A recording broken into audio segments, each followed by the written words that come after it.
নিশ্চয় আজি ভোট দিবলৈ আহিছে খুবেই ভাল লগা এটা দিন আৰু দেখিবলৈ পোৱা গৈছে এই অঞ্চলৰ বহু সংখ্যক ব্যক্তি পুৱাৰ ভাগতে ওলাই আহিছে আৰু পুৰুষ মহিলা উভয়ে যুৱ ভোটাৰসকলো অহা পৰিলক্ষিত হৈছে আৰু কিছু সময় পিছত যুৱ ভোটাৰসকল নিশ্চয় তেওঁলোকৰ ভিৰ পৰিলক্ষিত হ'ব কিন্তু এই মুহূৰ্তত আমি যিসকল পুৰুষ আৰু মহিলা ভোটাৰৰ উপস্থিতি সেয়া তাৎপৰ্যপূৰ্ণভাৱে অতিকে ভাল লগা আৰু এই ভোটগ্ৰহণ কেন্দ্ৰটোতে ইভিএমৰ বিসংগতিৰো ঘটনা পোহৰলৈ আহিছিলে কিন্তু সদ্যহতে ইভিএমৰ বিসংগতি নাইকিয়া হৈছে গতিকে ভোট দিবলৈ আমি ৰৈ আছো নিশ্চয় ভোট দি আমি ঘৰলৈ ভোট দিম কেইবাৰ হলে এইবাৰ ভোট দিয়ালো মোৰ এয়া লোকসভা নিৰ্বাচনত প্ৰথমবাৰ ইয়াৰ আগতে মই বিধানসভা নিৰ্বাচনত ভোট গ্ৰহণ কৰিছো কি বিচাৰে কেনেকুৱা প্ৰাৰ্থী জয়ী হোৱাটো প্ৰাৰ্থীগৰাকী এনেকুৱা হ'ব লাগে যিয়ে সদায় ৰাইজৰ কাম কৰে আৰু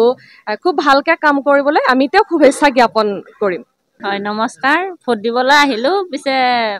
ইভিএমৰ গণ্ডগোলৰ কাৰণে অলপ ৰখিব লগা হৈছে সোনকালে ভোটটো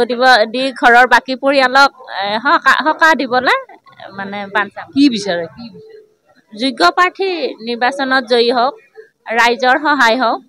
হয়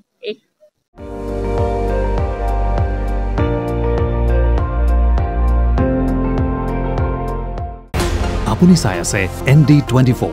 সৰ্বশ্ৰেষ্ঠ নহয় সৰ্বোত্তমৰ দৌৰ